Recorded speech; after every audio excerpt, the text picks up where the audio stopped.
حضرت علی رضی اللہ تعالی عنہ گھر میں داخل ہوئے. صبح کا وقت ہے. حضرت علی رضی اللہ تعالی عنہ گھر میں داخل ہوتے ہیں. حضرت علی جب گھر میں داخل ہوتے ہیں تو عجیب و غریب حالت دیکھتے ہیں کہ فاطمہ رو رہی ہے.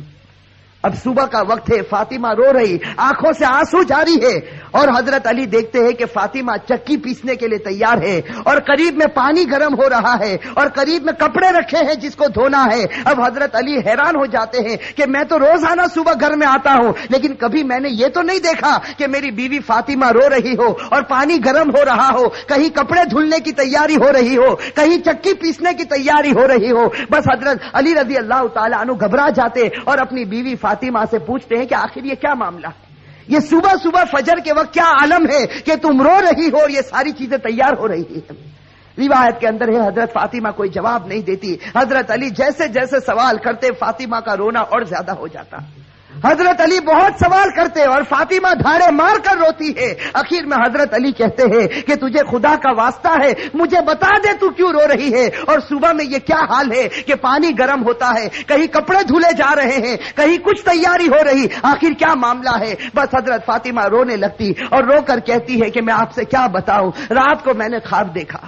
حضرت فاطمہ فرماتی ہے کہ رات کو میں نے خواب دیکھا, خواب میں میں نے میرے آقا سرکار دو عالم صلی اللہ علیہ وسلم کو دیکھا, خواب میں میں نے میرے والد نبی کو دیکھا کہ وہ کسی چیز کو تلاش کر رہے, وہ کسی چیز کو ڈھونڈ رہے ہیں. فاطمہ فرماتی ہے کہ میں نے خواب میں میرے والد سے پوچھا کہ اے میرے ابا جان, اے میرے نبی, تم کون سی چیز تلاش کرتے ہو, تم کس کو ڈھونڈتے ہو؟ تو میرے نبی, میرے ابا نے کہا کہ فاطمہ بیٹی میں تجھے ہی تلاش کر رہا ہوں, بیٹی میں تجھے ہی تلاش کرتا ہوں, میں تجھے ہی ڈھونڈ رہا ہوں. روایت کے اندر ہے کہ حضرت فاطمہ رضی اللہ تعالی عنہا یہ خواب بتاتی ہے اور اس کے بعد اپنے شوہر علی سے کہتی ہے کہ علی آج میرا یہ آخری دن ہے, میرے نبی نے, میرے والد نے مجھے بتا دیا, اب کچھ ہی دیر میں اپنے خدا کو پیاری ہونے والی ہوں, یہ میرا آخری وقت ہے. حضرت علی رضی اللہ تعالی عنہ دھاڑے مار کر روتے ہیں. روایت کے اندر ہے کہ حضرت علی پوچھتے ہیں کہ اے فاطمہ, ابھی تیرے والد کو انتقال ہوئے 6 مہینے بھی نہیں گزرے, ابھی ان کا غم ہمارے سینوں کے اندر ہے, تیرا انتقال ہو جائے گا, ہم غم کو کیسے برداشت کریں گے؟ فاطمہ جواب دیتی ہے کہ علی اپنے شوہر سے کہتی ہے کہ جس طرح میرے ابا کی وفات پر تم نے صبر کیا تھا, میری وفات پر بھی تم صبر کر لینا. میری ماں بہنیں, اصل بات مجھے یہ بتانی ہے کہ حضرت فاطمہ رضی اللہ تعالی عنہا کی طبیعت خراب سے خراب ہونے لگتی ہے, بخار چڑھنے لگتا ہے. حضرت فاطمہ چکی پیس رہی ہے, حضرت علی ان کے ہاتھوں کو پکڑ لیتے ہیں اور کہتے ہیں کہ اب یہ بس کرو, آج تمہارا آخری دن ہے, تم ہمیں چھوڑ کر جانے والی ہو, یہ چکی کو پیسنا, یہ کپڑے دھونا, یہ پانی کو گرم کرنا, یہ سب تکلیف کیوں اٹھا رہی ہو؟ فاطمہ رو کر کہنے لگتی ہے, فاطمہ رو کر کہنے لگتی ہے کہ مجھے تمہارا بھی حق ادا کرنا ہے اور مجھے میرے بیٹے حسن اور حسین کا بھی حق ادا کرنا ہے. میں دنیا سے چلی جاؤں گی, میں چاہتی ہوں کہ چکی پیس کر جاؤں, کپڑے دھل کر جاؤں, اپنے بچوں کو نہلا کر جاؤں, تاکہ میرے انتقال کے بعد تمہیں کسی کے سامنے ہاتھ پھیلانا نہ پڑے, تاکہ تمہیں کسی کے سامنے ہاتھ پھیلانا نہ پڑے. روایت کے اندر ہے کہ حضرت علی ان کو سمجھا کر کھڑا کرتے ہیں, ابھی ان کو کھڑا کرتے حضرت علی رو رہے, فاطمہ رو رہی, اتنے میں وہ پیارے بچے حسن اور حسین گھر کے اندر داخل ہوتے ہیں.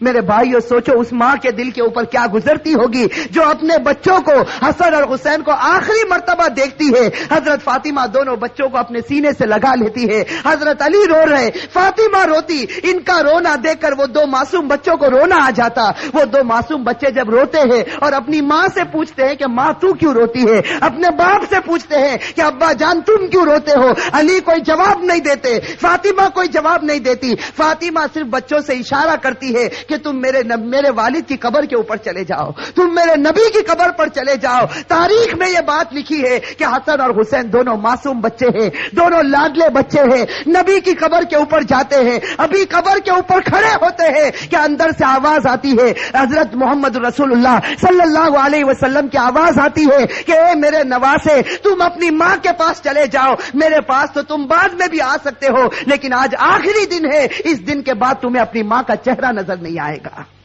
میرے بھائیو سوچو ان بچوں کے اوپر کیا گزرتی. وہ بچے روتے پیٹتے گھر میں آتے دیکھتے ہیں کہ ماں بھی رو رہی, باپ بھی رو رہا. یہ دونوں بچے آ کر رونے لگتے, اپنی ماں کے گلے لگ جاتے. روایت کے اندر ہے کہ فاطمہ کا بخار اور بڑھتا ہے, شام کا وقت ہوتا ہے. اب حضرت فاطمہ کو یقین ہو جاتا کہ اب میرا انتقال ہوگا, اب میرا آخری وقت آ گیا. میری ماں بہنیں کان کھول کر سنے. حضرت فاطمہ اپنے شوہر کو قریب میں بٹھا دیتی ہے.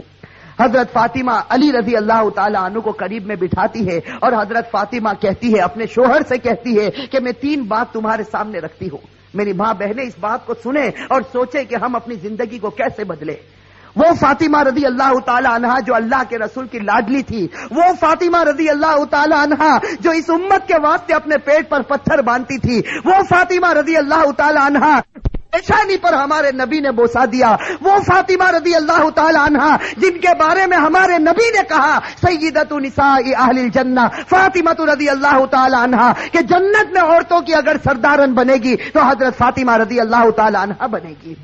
وہ فاطمہ رضی اللہ تعالی عنہا کا آخری وقت ہے, پیشانی کے اوپر پسینہ ہے, اپنے بستر پر لیٹی ہوئی ہے اور بخار بڑے زوروں کے اوپر ہے. اپنے شوہر کو قریب بٹھاتی ہے اور پہلا جملہ کہتی ہے, حضرت علی سے کہتی ہے, ان کے شوہر ہے قریب میں, معصوم بچے بیٹھے رو رہے, کبھی اپنی ماں کا منہ دیکھتے ہیں, کبھی اپنے باپ کا منہ دیکھتے ہیں. حضرت فاطمہ اپنے شوہر سے کہتی ہے کہ علی معلوم نہیں تمہارے نکاح میں آنے کے بعد میری طرف سے تم کو کتنی تکلیف پہنچی ہوگی. فاطمہ کہہ رہی کہ اے میرے شوہر معلوم نہیں جب سے میں تمہاری نکاح میں آئی ہوں معلوم نہیں میری وجہ سے تم کو کتنا دکھ اٹھانا پڑا ہوگا, تم کو میری وجہ سے کتنی تکلیف اٹھانی پڑی ہوگی. فاطمہ کہتی ہے میرے شوہر خدا کے واسطے میرے مرنے سے پہلے مجھے معاف کر دے. اپنے شوہر سے کہتی ہے کہ میرے مرنے سے پہلے مجھے معاف کر دے تاکہ قیامت کے میدان میں مجھے میرے نبی کے سامنے ذلیل نہ ہونا پڑے, مجھے میرے والد کے سامنے رسوا نہ ہونا پڑے. اے میرے شوہر میں نے تیرے حق میں کوتاہی کی, میں نے تیرے حق میں غلطی کی, میری طرف سے تجھے دکھ پہنچا ہے, اے میرے شوہر مجھے معاف کر دے. روایت میں ہے کہ علی دھاڑے مار کر رونے لگتے, فاطمہ کے سر پر ہاتھ پھیرتے اور کہنے لگتے فاطمہ تو غم مت کر, آج فکر میں کرتا ہوں کہ تو نبی کی بیٹی تھی لیکن میں تیرا حق ادا نہ کر سکا, تو نبی کی بیٹی تھی میں تیرا حق ادا نہ کر سکا. اور اس کے بعد علی ایک لمبی سانس لے کر رو کر کہتے ہیں کہ فاطمہ مجھے معلوم ہے جب سے تو میرے گھر پر آئی ہے تجھے 2 وقت کی روٹی کبھی نصیب نہیں ہوئی ہے. میرے بھائیو روایت کے اندر ہے کہ فاطمہ رضی اللہ تعالی عنہا دھاڑے مار کر روتی ہے اور کہتی ہے, ایک دوسری بات کہتی ہے کہ میرے شوہر میرے انتقال کے بعد تمہیں جس عورت کے ساتھ نکاح کرنا ہو کر لینا. فاطمہ کہتی ہے میرے انتقال کے بعد جس عورت کے ساتھ نکاح کرنا ہو کر لینا. اس کے بعد اپنے پیارے بیٹے حسن اور حسین کی طرف کر کے کہتی ہے, اور حسین کی طرف اشارہ کر کہتی ہے کہ علی کے ساتھ نکاح کرنا ہو نکاح کرنا, لیکن ایک رات میرے ان بچوں کے پاس بھی گزارنا. یہ معصوم ہے, یہ اپنا اچھا اور برا نہیں سمجھتے, جب یہ بالغ ہو جائے تو ان کو خدا کے حوالے کر دینا. اور تیسری بات میری ماں بہنیں کان کھول کر سنیں, یہ ہمارے نبی کی بیٹی کی آخری وصیت, ہمارے نبی کی لاڈلی بیٹی کی آخری وصیت. حضرت فاطمہ رضی اللہ تعالی عنہا فرماتی ہے کہ اے میرے شوہر, حضرت علی سے کہتی ہے کہ میرے شوہر جب میرا انتقال ہو جائے تو کسی کو نہ بلانا, جب میرا انتقال ہو جائے, جب میری وفات ہو جائے کسی کو نہ بلانا. حضرت علی بڑے جوش میں آ جاتے اور کہتے ہیں کہ تو نبی کی بیٹی ہے اور تو کہتی کسی کو نہ بلانا, میں تو سارے مدینے والوں کو بلاؤں گا, میں انصار کو بلاؤں گا, میں مہاجرین کو بلاؤں گا, میں پورے مدینے کو تیرے جنازے میں جمع کر دوں گا. حضرت فاطمہ اشارے سے کہتی ہے کہ نہیں, میرے جنازے میں کسی کو نہ بلانا, میرے جنازے میں صرف تم ہوں گے اور میرے یہ 2 معصوم بیٹے ہوں گے, ان کے سوا میرے جنازے میں کوئی نہ آئے. حضرت علی پوچھتے آخر وجہ کیا ہے؟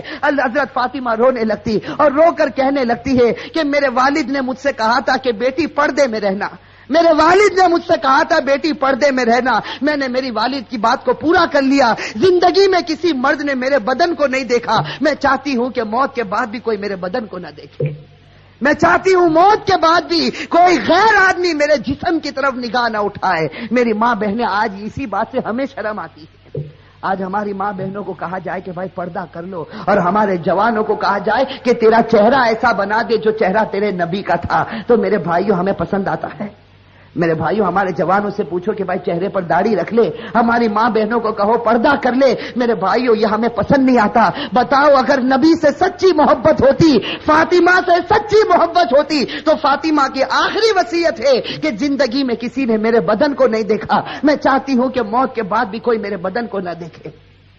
روایت کے اندر ہے یہ 3 باتیں کہہ کر فاطمہ ایک عجیب و غریب جملہ کہتی ہے اور ہمیشہ کے لیے خدا کو پیاری ہو جاتی۔ آخری جملہ حضرت علی سے کہتی ہے کہ علی آج میں نے روزہ رکھا ہے۔ میرے بھائیو سنو، حضرت فاطمہ کہتی ہے کہ علی آج میں نے روزہ رکھا ہے، خواب میں میرے والد میرے نبی نے مجھ سے کہا تھا کہ سحری علی کے دسترخوان پر کرنا، افطار انشاءاللہ میرے دسترخوان پر ہوگا۔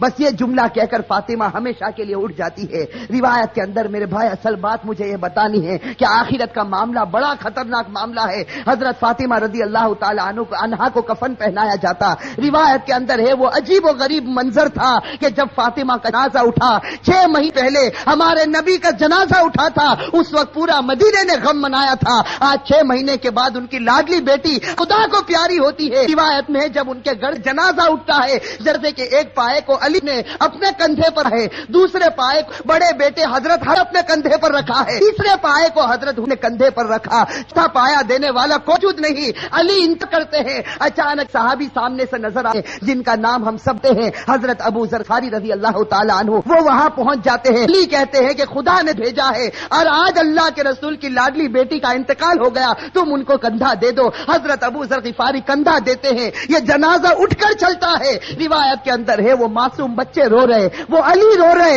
ابو ذر غفاری رو رہے۔ روایت کے اندر ہے کہ وہ قبر جہاں قبر کو کھودا گیا تھا، اب اس قبر کے اندر فاطمہ کو رکھنا ہے۔ میری ماں بہنیں کان کھول کر سنیں، جب اس قبر کے اندر فاطمہ کو رکھنا ہوتا ہے، حسن اور حسین جو معصوم بچے اپنی ماں کو جب قبر میں رکھنے جاتے ہیں تو بے چین ہو کر تڑپنے لگتے ہیں جیسے کوئی مچھلی بغیر پانی کے تڑپتی ہے۔ حضرت علی کی آنکھوں سے آنسو جاری ہے، داڑھی مبارک تر ہو گئی ہے، کپڑا مبارک تر ہو چکا، حضرت علی رو رہے، وہ معصوم بچے روتے۔ ان کا رونا دیکھ کر حضرت ابو ذر غفاری رضی اللہ تعالی عنہ کے اندر ایک حالت پیدا ہو جاتی۔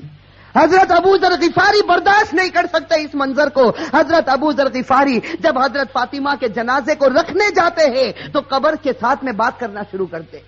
ابو ذر غفاری اس قبر سے کہتے ہیں یا قبر، حضرت ابو ذر غفاری اس قبر سے کہتے ہیں یا قبر اتدری من التی جئنا بها الیک، یا قبر اتدری من التی جئنا بها الیک، هذه بنت رسول الله، هذه زوجة علی، هذه ام الحسنین۔ حضرت ابو ذر غفاری اس قبر سے کہتے ہیں کہ ایک قبر تجھے معلوم ہے ہم کس کا جنازہ لے کر آئے؟ اس لیے کہ حضرت ابو ذر غفاری سے برداشت نہیں ہوتا، وہ معصوم بچے روتے ہیں، وہ علی جیسا بہادر آج اپنی آنکھوں سے آنسو بہاتا ہے، تو حضرت ابو ذر غفاری اس قبر سے کہتے ہیں یا قبر، اے قبر تجھے معلوم ہے ہم کس کا جنازہ تیرے اندر رکھتے ہیں؟ یہ اس کا جنازہ ہے جس کو اللہ کے رسول کی بیٹی کہا جاتا، یہ اس کا جنازہ ہے جس کو علی کی بیوی کہا جاتا، یہ اس کا جنازہ ہے جس کو حسن اور حسین کی ماں کہا جاتا۔ روایت کے اندر ہے کہ ابو ذر غفاری جنازے کو رکھتے، یہ جملہ کہتے ہیں، قبر کے اندر سے آواز آتی، قبر کے اندر سے آواز آتی یا ابا ذر، اے ابو ذر، ھذا لیس بیت نسب ولا حسب، کہ ابو ذر یہاں خاندان مت گناؤ، یہاں خاندان اور رشتے مت گناؤ، یہاں تو یہ بتاؤ اچھے عمل کر کے کون آیا اور برے عمل کر کے کون آیا۔ میرے بھائیو یہ جو جملہ قبر کے اندر سے نکلا تھا یہ فاطمہ کے لیے نہیں نکلا تھا، یہ فاطمہ کے لیے نہیں نکلا تھا۔ حضرت فاطمہ بخشائی خدا کی بندی ہے، ہمارے نبی نے بشارت دی ہے کہ وہ جنتی ہے، لیکن یہ جملہ ہمارے لیے، ہماری ماں بہنوں کے لیے نکلا تھا کہ جب قبر کے سامنے تمہارا جنازہ آ گیا، اب یہ مت بتاؤ تمہارے پاس بنگلہ تھا یا گاڑی تھی، تم کون سے خاندان سے تعلق رکھتے تھے، تم کس زمین پر رہتے تھے، اب خدا کو کوئی پرواہ نہیں، اب تو یہ بتاؤ خدا کے رسول کو مان کر آئے ہو یا نافرمانی کر کے آئے ہو؟ اگر مان کر آئے ہو تو جنت کا باغ ہے، اور میرے بھائیوں نافرمانی کر کے آئے ہو تو اللہ حفاظت فرمائے، وہ جہنم کے گڑھوں میں سے ایک گڑھا ہے۔ میرے بھائیو اللہ ہم سب کی عذاب قبر سے اللہ ہم سب کی حفاظت فرمائے۔ میرے بھائیو آج سچی بات ہے، خاص کر کے میں اپنی ماں بہنوں سے کہتا، آج ہماری ماں بہنیں جب آپس میں جمع ہوتی ہے، دنیا کی باتیں ہوتی ہے، غیبت ہوتی ہے، چغلی ہوتی ہے، آپس کا حسد اور عداوت نکالی جاتی ہے، لیکن میرے بھائیو آج آخرت کے تذکرے ہم سے ختم ہو چکے ہیں، آج موت کے تذکرے ہم سے ختم ہو چکے۔ میں آپ سے پوچھتا ہوں کہ وہ حضرت عثمان غنی رضی اللہ تعالی عنہ جب غزوہ تبوک کا موقع ہوتا ہے، ہمارے نبی نبی فرماتے ہیں کہ عثمان تم کتنا مال لا سکتے ہو؟ حضرت عثمان اتنا مال لاتے کہ ہمارے نبی کو کہنا پڑتا عثمان بس کرو، تم نے خدا کے راستے میں بہت قربانی دے دی۔ اور پھر ہمارے نبی کہتے ہیں کہ عثمان کو قریب بلاتے اور کہتے ہیں کہ عثمان آج تم نے اتنا مال دیا خدا کے راستے میں کہ خدا تم سے اتنا خوش ہو گیا کہ اگر اب تم سے کوئی گناہ ہوگا تو خدا تمہاری پکڑ نہیں کرے گا۔ میرے بھائیوں کیسا سرٹیفکیٹ حضرت عثمان غنی رضی اللہ تعالی عنہ کو ملتا ہے، خلیفۃ المسلمین جو بنے۔ حضرت عثمان غنی رضی اللہ تعالی عنہ کو اللہ کے رسول کی طرف سے سرٹیفکیٹ ملا، عثمان اگر تیرے سے کوئی گناہ ہو جائے گا خدا تیری پکڑ کرے گا، تو نے اسلام واسطے بڑی بڑی قربانیاں دی۔ لیکن میرے بھائیوں ذرا حضرت عثمان کی تاریخ کو اٹھا کر دیکھیں، یہی حضرت عثمان جب مسلمانوں کے خلیفہ بنتے ہیں، روایت کے اندر ہے حضرت سعید ابن عامر رضی اللہ تعالی عنہ فرماتے ہیں کہ رات کا وقت ہوتا ہے، یہ امیر المؤمنین عثمان غنی رضی اللہ تعالی عنہ قبرستان چلے جاتے ہیں، رات کا وقت ہے، سناٹا ہے، حضرت عثمان غنی رضی اللہ تعالی عنہ قبرستان چلے جاتے اور روایت میں ہے کہ قبر کے پاس جا کر اتنا روتے تھے قبرستان میں جا کر حتی تبل لحیتہ، یہاں تک کہ ان کی داڑھی مبارک تر ہو جاتی تھی۔ اور لوگ آ کر عثمان سے پوچھتے تھے تذکر الجنت والنار فلا تبکی وتبکی من ھذا، کہ عثمان تم جنت کا تذکرہ کرتے ہو، تم جہنم کا تذکرہ کرتے ہو، لیکن اتنا نہیں روتے، کیا بات ہے کہ تم قبرستان میں جاتے ہو تو اتنا روتے ہو؟ اس وقت عثمان غنی رو کر جواب دیتے تھے کہ میں نے میرے نبی کو یہ کہتے ہوئے سنا، ان القبر لمنزل من منازل الاخرہ فان نجا منه فما بعده اثر منه وان لم ينج منه فما بعده اشد منه۔ حضرت عثمان کہتے تھے کہ میں نے میرے نبی کو یہ کہتے ہوئے سنا ہے قبر آخرت کی منزلوں میں سب سے پہلی منزل ہے۔ میری ماں بہنیں، میرے بھائیوں، اس کو سوچو، قبر کی منزل آخرت کی منزلوں میں سب سے پہلی منزل ہے۔ عثمان غنی نے نبی کا فرمان سنا دیا، جو اس منزل میں کامیاب ہو گیا وہ سب منزلوں میں کامیاب ہو گیا، اور اللہ نہ کرے میرے بھائیوں، اللہ نہ کرے جو اس منزل میں پکڑا گیا وہ سب منزلوں میں پکڑاتا جائے گا۔